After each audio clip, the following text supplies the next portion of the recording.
ta Bible là où tu es. Aujourd'hui, j'aimerais pouvoir parler aux enfants de Dieu afin de comprendre qu'est-ce qu'il faut faire pour que ta prière soit exaucée. Qu'est-ce qu'il faut faire pour que ta prière soit répondue. Beaucoup d'enfants de Dieu, ou beaucoup de personnes, quand ils prient, ils ont la sensation, ou bien ils se voient comme si leur prière n'est pas exaucée.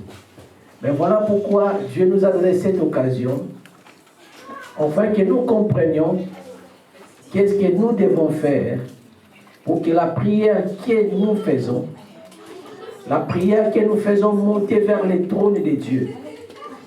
Pourquoi et comment il faut que cette prière soit exaucée. Même dans la Bible, vous allez voir les disciples, à un certain moment, sont venus vers les maîtres, vers les seigneurs. Ils ont fait savoir au Seigneur leur volonté d'apprendre la prière. Car la prière, elle est très importante. Vous savez, si tu demandes quelque chose à une personne et que la personne ne te répond pas, ça fait une mauvaise sensation.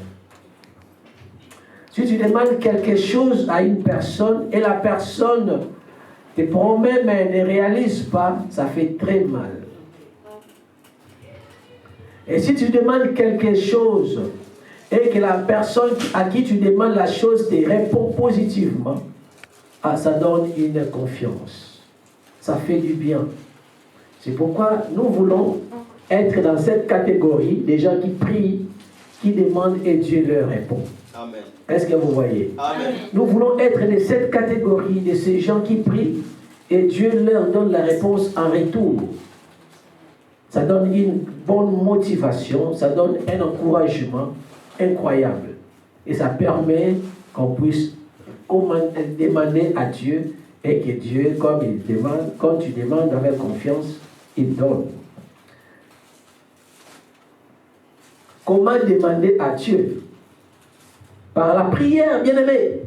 Comment demander? Comment formuler ta prière?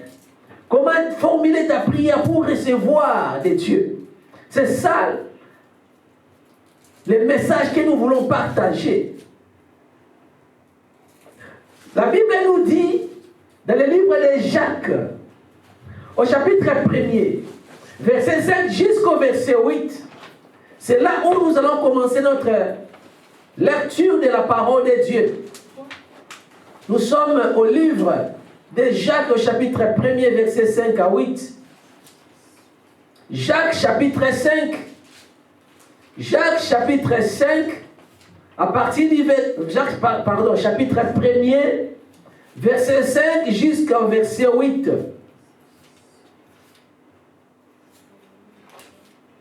Alléluia. Amen. Est-ce que quelqu'un a trouvé déjà?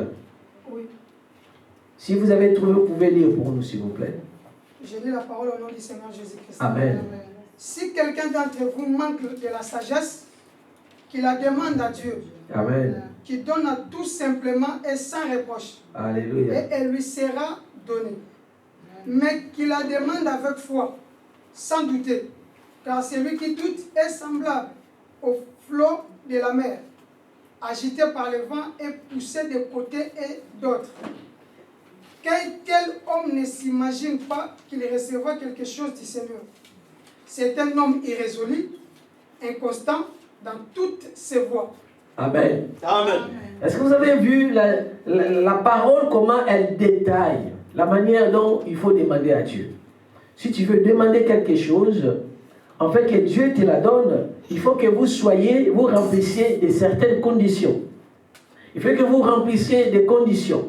Et ici, dans cette manière de demander, l'apôtre Jacques, elle nous a parlé des doutes. Si vous demandez quelque chose, vous voulez que Dieu vous donne, en tant qu'enfant de Dieu, je ne parle pas pour ceux qui ne connaissent pas Dieu, mais à nous qui connaissons Dieu, nous devons remplir certaines conditions préalables. Les conditions préalables qui sont ici, on nous parle, il faut que tu sois un homme résolu. Il faut que tu sois un homme constant. Cela veut dire qu'il faut bannir les doutes. Amen. Il faut enlever les doutes. Très souvent, les gens tentent de prier. On ne tente pas la prière. Quand il faut prier, tu vas directement auprès de ton Père. Il faut avoir cette confiance-là. Je vais auprès de mon Père. Les parents de ce monde, des méchants qu'ils sont, mais ils savent donner des bonnes choses à leurs enfants.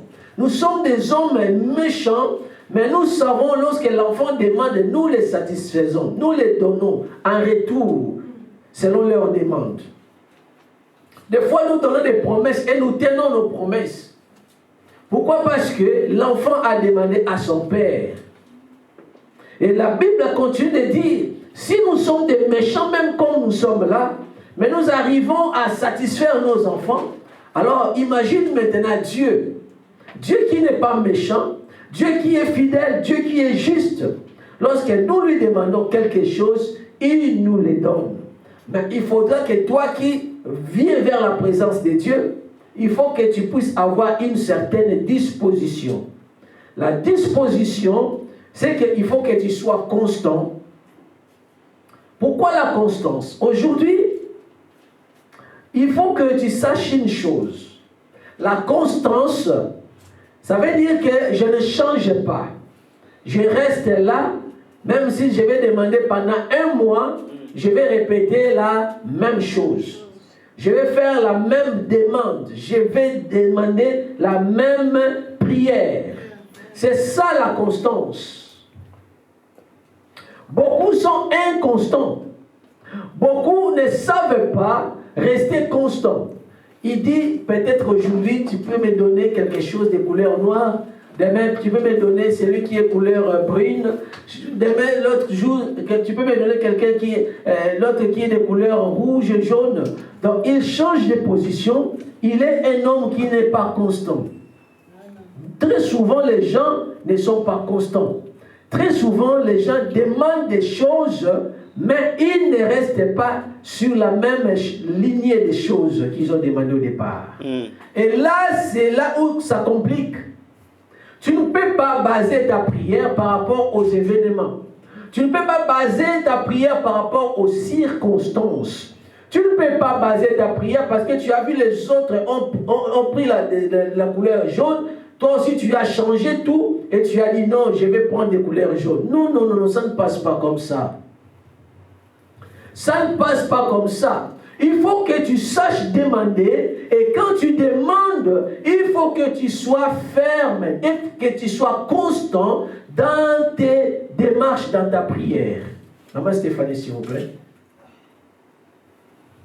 Donc, il faut que tu sois ferme, il faut que tu sois dans une position où tu ne changes pas. Tu as demandé et tu restes constant, tu ne changes pas de position. Est-ce que vous voyez? Amen. Ça, ce sont des dispositions si tu veux faire une bonne prière. Ne change pas.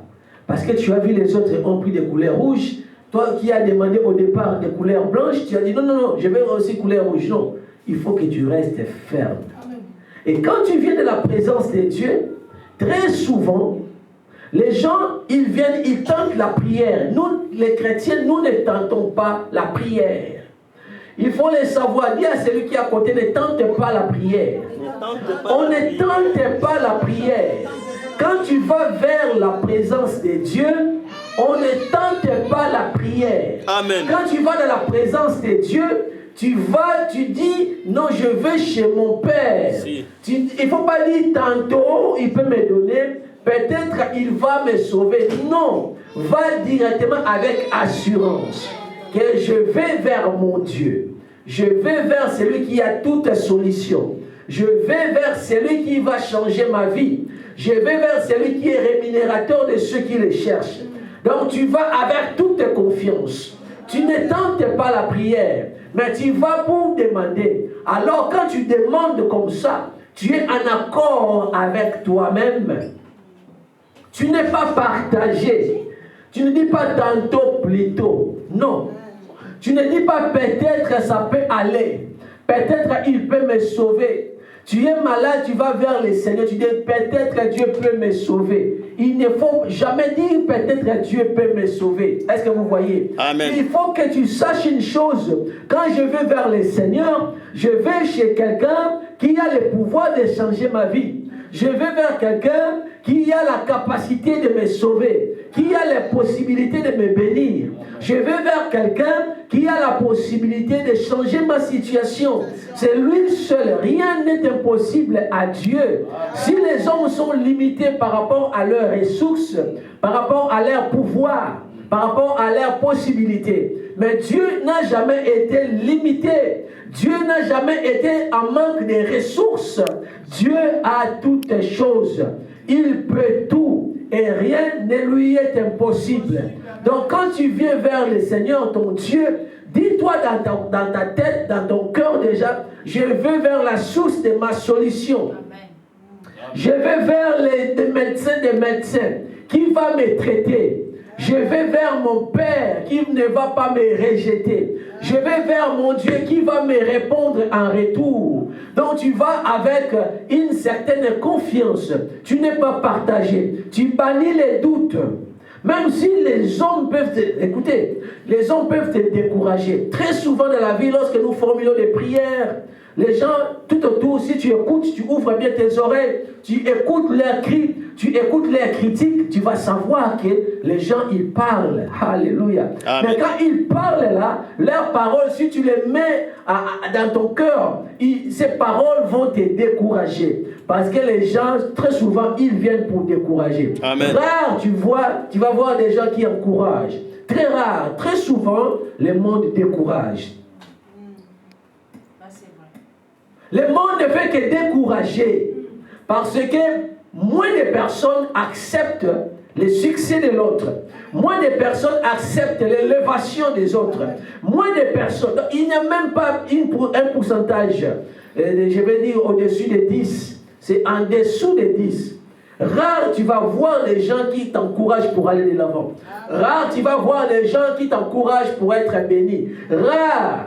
Même Bartimée était là, les gens, les passés là, ils voulaient voir Bartimée toujours mendiant. Les gens veulent te voir toujours maudit, mendiant, pauvre. Et ils veulent te voir comme ça pour qu'en retour, ils te donnent des petites pièces de monde. Oh, triste. Ils te donnent une petite pièce et dans la casserole, ça fait... Il passe. Demain encore, ils te voient dans la même situation. Il passe. Mais lorsque Jésus-Christ est passé, Bartimée a voulu que sa vie change. Il a voulu que sa situation change. Il a commencé à crier. Ces mêmes personnes qui passaient par la même route, qui jetaient des pièces dans la casserole qui était devant Bartimée, ils ont dit non, ce n'est pas toi. Toi, tu dois rester là. C'est pour nous, nous qui voyons, nous qui avons la bonne vision. Toi qui es aveugle de mendiant, tu dois rester là. Bartimée criait, fils de David, aie pitié de moi. Fils de David, aie pitié de moi. Parce qu'il voulait quitter cette condition. Il voulait quitter cette position. Mais les gens l'empêchaient. Les gens les bloquaient. Les gens disaient, non, toi tu ne peux pas. Tu nous importunes, tu déranges. Il est venu pour nous. Dieu n'est pas venu seulement pour les uns. Il est venu pour toute personne. Pour toi qui me suis, tu es qui à la maison. Tu peux formuler ta prière et Dieu te bénir aussi. C'est pourquoi je t'ai dit, lorsque tu viens, il ne faut jamais écouter les paroles des gens. Parce que les gens, très souvent, ils sont là pour critiquer, pour décourager. Et si tu bases ta vie par rapport aux paroles des personnes, tu seras toujours déçu. Parce que moins de personnes, les gens ne parlent pas le bien d'autrui. Aucun pays n'accepte le développement de notre pays. Donc c'est comme ça dans le monde. C'est comme dans les jungles. Dans la jungle, personne n'accepte le bonheur de l'autre. Et nous sommes dans ce monde, c'est comme dans la jungle. Mais si tu viens vers le Seigneur, il faut que tu sois résolu toi-même que je vais bannir les doutes. Parce que je vais vers quelqu'un qui va me répondre. Je vais vers quelqu'un qui a la solution pour tous les problèmes de la vie, pour tous les problèmes du monde entier. Alors il faut que tu viennes avec assurance. Pas de doute. Parce que si tu es douteux, si tu doutes, un moindre doute, ça va anéantir tout. Amen. Les doutes, c'est l'ennemi de la foi. C'est vrai. Les doutes, c'est l'ennemi de la prière. Amen. Si tu formules ta prière, il ne faut pas qu'il y ait des doutes. Il ne faut pas que tu dises, peut-être il va me sauver. Je vais tenter. Non. Quand tu viens vers le Seigneur, on ne vient pas pour tenter.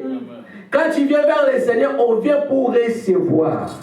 Parce que tout ce qui sont comme promesses de la Bible sont pour nous. Alléluia. Amen. Et nous sommes les héritiers de la promesse de Dieu. À partir d'aujourd'hui, même si ton problème semble difficile, même si ton problème semble compliqué, à l'égard des gens, à l'égard des médecins, ces problèmes semblent compliqués, difficiles. Bien, mais quand tu viens vers le Seigneur, il ne faut pas venir en pensant, comme ils ont dit ça, je vais aller vers le Seigneur pour tenter. Peut-être là-bas j'aurai la solution. Il ne faut jamais venir comme ça. Quand tu viens vers le Seigneur, tu dis, je vais vers le Seigneur, c'est lui qui a les pièces de rechange pour me guérir, Amen. pour me sauver, Amen. pour me délivrer. Je vais vers lui qui a la solution. Lui qui a créé les corps humains, il a aussi la solution pour ma vie. Amen. Lui qui a créé toutes choses, il a aussi les réserves pour moi. S'il a fait pour les autres, il va aussi les faire pour moi. J'ai entendu parler des témoignages d'un frère, d'une soeur. Je sais comme il a fait pour eux, il va aussi faire pour moi. Amen. Donc tu viens avec une disposition tout en bannissant les doutes. Il ne faut jamais mettre les doutes. Amen. Il ne faut jamais tenter la prière.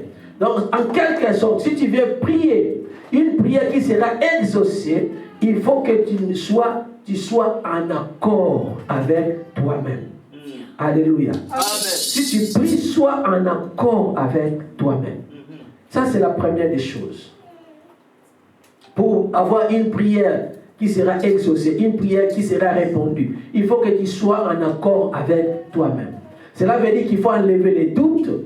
Il faut que tu sois un homme résolu, un homme ferme dans ta demande. S'il faut que tu formules la même prière pendant un mois, tu restes constant, tu ne changes pas de position. Tu pries la même chose. Tu demandes la même chose aujourd'hui, demain. Jésus-Christ lui-même a donné cet exemple de prière par cette parabole. Un jour, il y avait une femme. Cette femme était veuve. Et elle vivait dans une ville où il y avait un chef qui gouvernait cette ville. Mais le chef, il était quelqu'un qui ne croit pas en Dieu, qui n'acceptait pas, qui n'obéissait à aucune autorité. Cette femme-là, elle venait toujours pour demander à ce chef-là, fais-moi justice contre mes ennemis. Fais-moi justice contre mes ennemis. Elle venait tous les jours. Elle venait tous les jours. Ce chef-là ne disait rien, ne faisait rien, ne bougeait pas. Et cette veuve continuait de venir. Bien, mais si tu vois la chose tarde de venir, continue de prier. N'arrête pas. Ne te décourage pas. Continue de prier. Tu dis, je vois comme si Dieu ne m'écoute pas. Regarde la disposition de ton cœur. Comment tu viens vers le Seigneur? Quel est ton état? Quelle est ta position? Parce que si ta position est mauvaise, tu n'auras rien. Amen. Mais si tu as une bonne position, tu auras quelque chose. Amen. Donc cette femme-là, elle venait toujours. Ce chef de la ville a dit non, même si je n'ai égard à personne. Même si je n'accepte aucune autorité d'un supérieur. Mais cette femme, elle vient me casser les oreilles. Je ne continuerai pas à écouter la même chanson. Fais-moi justice, fais-moi justice. Je vais lui faire justice pour qu'elle ne vienne plus m'importuner. Donc, il a rendu justice à cette femme. Pourquoi? Parce qu'il ne voulait pas que cette femme continue de venir l'importuner. Il ne voulait pas que cette femme vienne pour déranger son calme, son repos. Et Jésus-Christ a dit, c'est la même chose que vous devez faire auprès de votre Père. Cela veut dire, si aujourd'hui j'ai pris, je n'ai pas de réponse, je vais formuler la même prière demain. Si demain je ne vois pas la réponse, le lendemain je vais formuler la même prière. Très souvent les gens, ils pensent qu'ils vont manipuler Dieu. Seigneur, fais quelque chose. Si tu ne fais pas, je vais laisser la prière. Je vais laisser la vie de prière. Je vais abandonner. Si tu ne fais pas, c'est ta honte. Tu ne vas pas manipuler Dieu. Amen. On ne manipule pas Dieu. Dis à toi-même, je ne peux pas manipuler Dieu. Il connaît ton cœur mieux que toi-même. Il te connaît mieux que toi-même. Toi, il faut que tu te mettes dans les dispositions qui vont permettre que tu sois une personne, quand tu pries, Dieu te réponde. Donc tu dois te positionner comme ça. Tu dois mettre de l'ordre dans ta façon de demander à Dieu. Tu dois mettre de l'ordre dans la manière dont tu t'approches du trône de Dieu. Tu dois mettre de l'ordre. Et comment? Il faut bannir les doutes. Il faut être quelqu'un qui est constant. Tu ne bouges pas, ne change pas de prière. Ne change pas. Parce que tu as vu l'autre a pris de la couleur rouge, toi tu dis moi aussi je vais rouge. Non. Toi, demande ce que tu veux, mais reste toujours constant dans ta demande. Ne change pas. Et il faut bannir les doutes. C'est-à-dire, sois en accord avec toi-même. Amen. Deuxième chose, il faut comprendre la disposition. Quand tu viens dans la prière pour chercher la face de Dieu, je vais dire à quelqu'un, il faut que tu sois en paix avec les autres. Est-ce que tu vois? Amen. Quand tu viens chercher la face de Dieu, il faut que tu sois en paix avec les autres. Amen.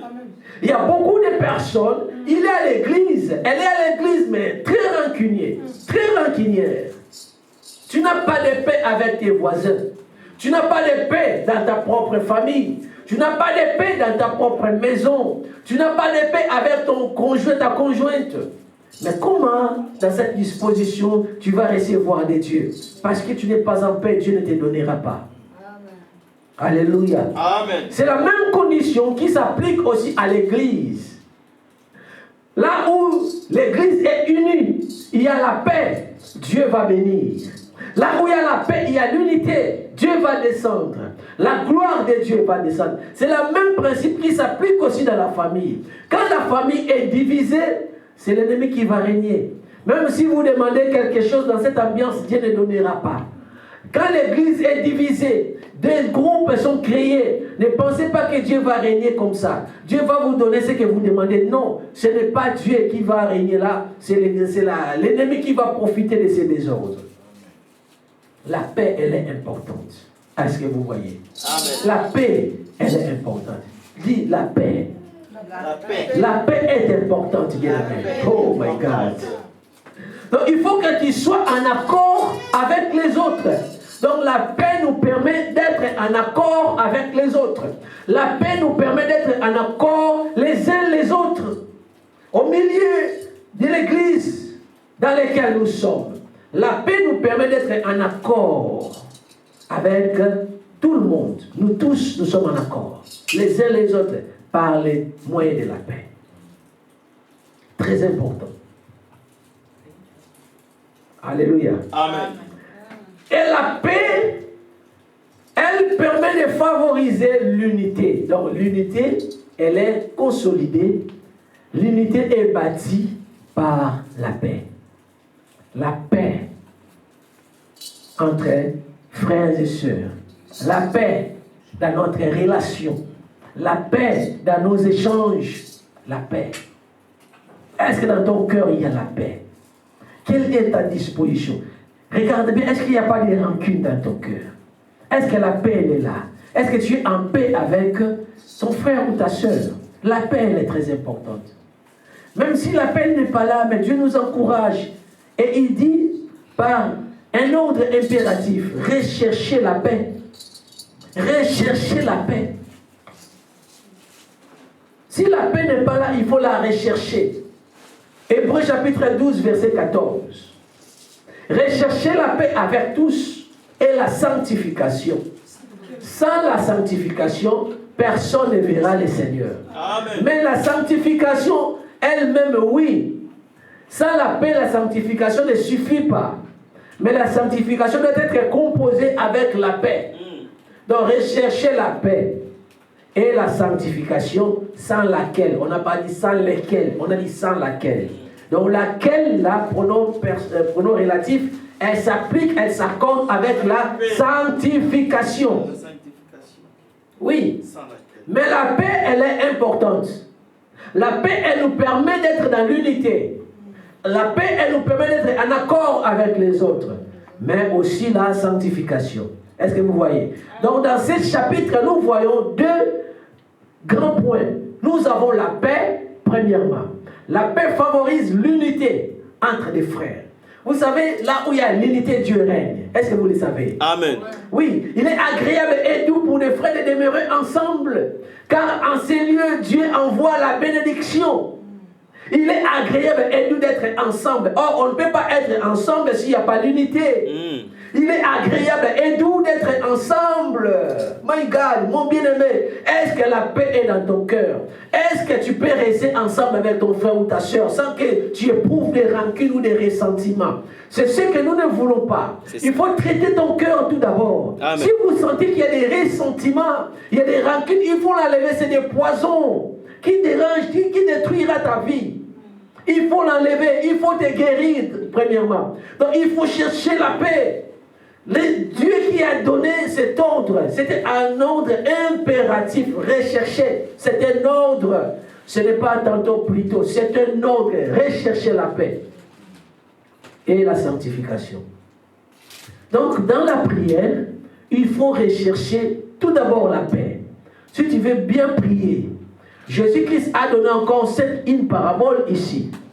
Il a dit, si vous allez dans la prière, vous pensez que j'ai des problèmes avec mon frère, j'ai des problèmes avec une personne, il faut laisser ton offrande sur l'autel et rentrer tout d'abord pour réconcilier avec la personne. Après, tu viendras mettre ton offrande.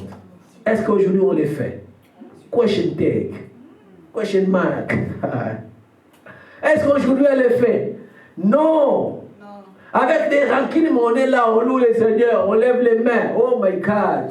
Ce n'est pas Dieu qui est glorifié en ce moment. C'est Satan qui tue en gloire. Ou bien on fait. Est-ce que vous savez? Si les conditions ne sont pas réunies, le feu ne descendra pas du ciel. Tu peux beau crier, comme étaient les prophètes de Baal. Il pouvait beau crier, il se tapait la poitrine, il se faisait des incisions dans le corps, le sang coulait de tous les côtés.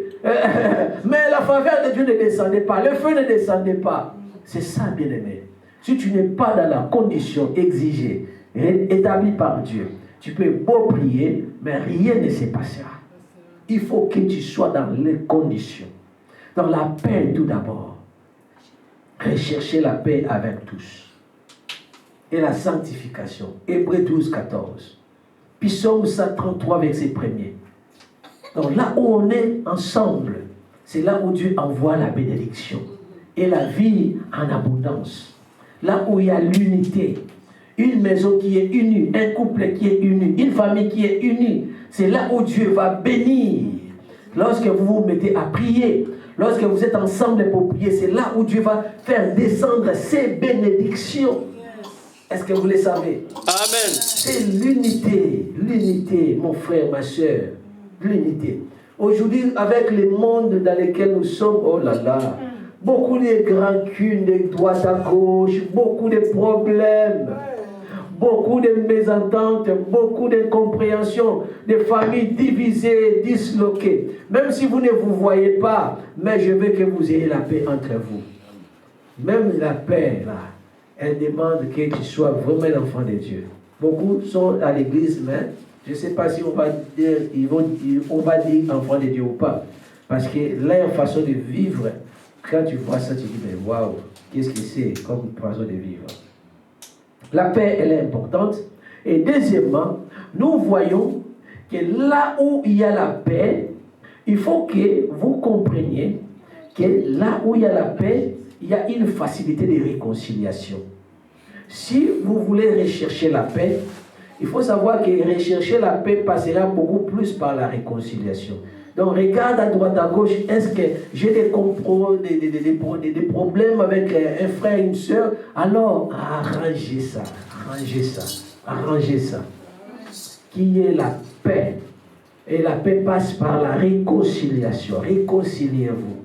Même si c'est lui qui a commencé à te faire du mal, mais toi fais les premiers pas.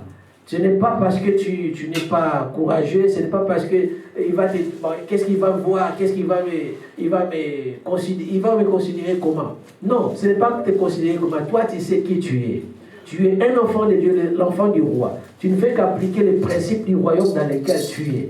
Parce que ton père te demande de faire ça et tu le fais par obéissance. Point barre. Tu n'as pas de compte à rendre à quelqu'un et il ne faut pas te voir par rapport à sa vision. Comment il va me considérer, comment il va me traiter, comment il va me mépriser. Non, toi tu fais ta part et tu continues ton chemin, tu continues ta vie. Donc il faut chercher que tu sois en accord avec ton Dieu. La paix avec les autres. Est-ce que vous voyez? Amen. Donc voilà. C'est que la Bible nous dit. Donc rechercher la paix et nous voyons aussi la sanctification. La sanctification, ça fait partie des processus qui nous permettent que la prière soit exaucée. C'est vrai, Dieu, il exauce même les méchants parce qu'il fait pleuvoir dans les champs des méchants comme dans les champs des justes. Dieu ne fait exception de personne. Mais à ce qui concerne les prières, des choses particulières, il y a des choses que Dieu n'accorde qu'à ceux qui sont dans la sanctification. Est-ce que vous le savez? Amen. Donc quand tu ne vis pas dans la sanctification, tu n'auras rien. La vie de désordre va te priver de ta bénédiction. La vie de désordre va te priver de beaucoup de choses, de ta bénédiction, va bloquer ta porte de destin. La vie de désordre, il faut la bannir. Cherche la sanctification. Est-ce que vous voyez? Amen. Nous allons lire, vous pouvez méditer à la partie de la maison, Matthieu chapitre 18, verset 18 à 19. Matthieu chapitre 18, verset 18 à 19. Je vais lire rapidement. Matthieu 18, 18 à 19. Je vous le dis en vérité, tout ce que vous lierez sur la terre sera lié dans les ciels. Et tout ce que vous délierez sur la terre sera délié dans les ciels. Vous voyez? Tout ce que vous lierez sur la terre sera où? Lié dans les ciels. Et tout ce que vous allez délier sur la terre sera aussi délié dans les ciels. Verset 19 continue. Je vous dis encore que si deux d'entre vous s'accordent sur la terre pour demander une quelconque chose, elle leur sera accordée par mon Père qui est dans les cieux. Si deux personnes s'accordent, donc même ici, quand vous voyez le verbe s'accorder, c'est toujours la paix. On dit deux personnes s'accordent. Or, on ne peut pas s'accorder s'il n'y a pas la paix. Est-ce que vous voyez? Donc deux personnes s'accordent s'il y a la paix. Ou s'il y avait des problèmes, des difficultés, vous pouvez aussi, on peut parler, dans l'accord, s'accorder passe par la réconciliation. Mais ici, on nous donne une autre formule. Donc si tu pries toi-même, tu vois que la chose est tarde, ça n'arrive pas. Cherche un frère, un confident, avec qui vous allez vous mettre ensemble pour prier. Est-ce que tu vois ça? Amen. C'est important de prier à deux. C'est important de prier à beaucoup de personnes. C'est important. Il y a des sujets que toi, tu auras la réponse par toi-même. Mais il y a des sujets que tu n'auras la réponse qu'avec l'aide de beaucoup de personnes, de frères et sœurs. Moi, un jour, j'avais un sujet très important. J'ai prié pour ce sujet. Mais Dieu m'a donné une parole. Ces problèmes-là, ce n'est pas que Dieu était incapable de les faire. Mais il m'a dit, les niveaux dans lesquels où tu es, il faut qu'il y ait beaucoup de personnes pour t'aider à prier. Vous savez, il y a d'autres choses pour que nous puissions les recevoir. Il faut qu'il y ait combat spirituel. Là où tu es seul de foi, en face de toi, il y a un ennemi qui est puissant, qui est fort. Ce n'est pas que la puissance de Dieu qui est sur toi est moindre, non. Mais la résistance que tu as en face de toi, elle a une résistance qui est supérieure. C'est par rapport à cette logique que cette parole est venue. Non, ce que tu demandes là, toi seul, tu n'auras pas. Il faut qu'il y ait l'association des autres personnes. Et cette parole m'a dit, il faut que tu associes toute l'Église. très souvent, les gens qui sont bloqués, les gens qui sont freinés, les gens qui sont liés, lui-même, il n'arrivera pas à se dégager. Lui-même, il ne sortira pas de ses liens. Il a besoin d'un renfort. Il a besoin d'un secours. Qui est un autre frère, une autre sœur qui viendra s'associer à lui, qui viendra se joindre à lui, pour que les deux ou ensemble qui puissent lever leurs yeux vers le ciel, qui puissent se lever dans la prière pour donner la solution aux problèmes qui dérangeaient ou bien qui leur préoccupaient. C'est ça, à deux. Même à la maison. Dieu me dit, parents, mettez-vous à Dieu, femmes et maris, priez Dieu s'il y a des problèmes. Vous priez ensemble, Dieu va vous bénir. Alors vous êtes dans cette parole, dans cette promesse où la Bible dit, si deux s'accordent pour demander, Dieu va leur donner. Oh, accordez-vous alors. Priez ensemble alors. Qu'est-ce qui vous empêche de prier ensemble? Aujourd'hui, même en Europe, même si vous partagez même toi, dans ce monde d'aujourd'hui, c'est difficile de voir, même les enfants de Dieu à la maison, ils ne prient pas ensemble. Les maris prient à son côté, la femme à son côté. Moi, je vous le dis en vérité, je vous dis vrai. Je vous dis vrai. Pour prier ensemble, il faut faire beaucoup d'efforts. Je vous l'ai dit en tant que pasteur, ce n'est pas que moi je ne prie pas avec ma femme, mais je dis pour arriver à prier ensemble, je sais les combats qui s'y attachent. Je sais, il faut faire beaucoup de gymnastique, il faut faire beaucoup d'efforts. Il faut réunir des conditions. Des fois, elle est là à la cuisine, elle fait, je ne sais pas, oh, je suis fatigué encore maintenant. Et je ne dis pas qu'elle est toujours fatiguée, mais son temps peut-être est chargé. On est fatigué. Ah, maman, elle dit elle est fatiguée. On est fatigué. Là, c'est maman. Mais des fois, papa aussi de son côté, il est avec son téléphone, WhatsApp, je ne sais pas qu'est-ce qu'il fait, ordinateur. Donc, c'est difficile pour se trouver le temps pour prier ensemble. Match. Oh my God, le football, surtout quand il y a football. Donc c'est très difficile aujourd'hui avec toutes les distractions que Satan a mis en avant. L'évolution de la technologie, tout ça, Android, tout ça, ça contribue. Et nous avons moins de temps pour être ensemble, pour se mettre dans la prière. Amen. Or, la Bible dit, si deux personnes s'accordent, accordez-vous, papa, maman, pour demander. Si vous êtes ensemble, accordez-vous pour demander des choses à Dieu. Alléluia. Amen. Tu peux t'accorder avec ta femme, avec ton mari pour demander quelque chose. Tu peux t'accorder avec ton enfant pour demander quelque chose. Tu peux t'accorder avec ton frère, ta soeur, de l'église, ton pasteur pour demander quelque chose. Si deux personnes, la Bible dit, je vous l'ai dit encore, si deux personnes, c'est une condition. Si deux personnes s'accordent, c'est une condition parce que la phrase commence par si. C'est une condition. Est-ce que tu as rempli cette condition? Si tu n'as pas rempli cette condition, c'est le moment. Remplis cette condition. Longtemps tu as prié seul, mais tu vois ton problème, il est toujours là. Ta situation ne bouge pas. Elle est toujours là. La situation ne change pas. Elle est toujours là.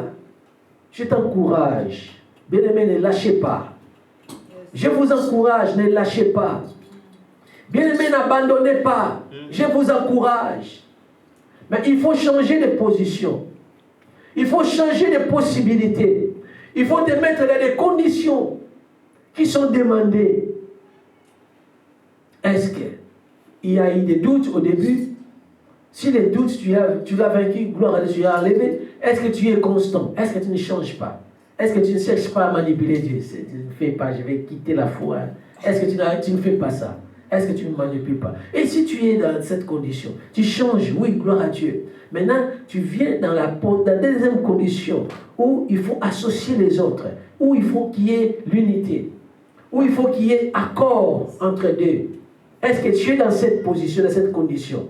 Alors la Bible dit, si deux personnes s'accordent, remplis cette condition, mets-toi avec ton mari, mettez-vous à deux comme ça, priez, priez, priez, priez. Mets-toi avec ta femme, priez, priez, priez. Tenez-vous les mains comme comme ça, priez. Avec tes enfants, avec ton enfant, priez.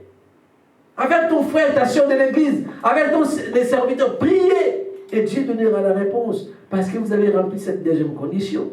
Si 2 d'entre vous s'accordent sur la terre pour demander une chose quelconque, la chose leur sera accordée par mon Père qui est dans les cieux.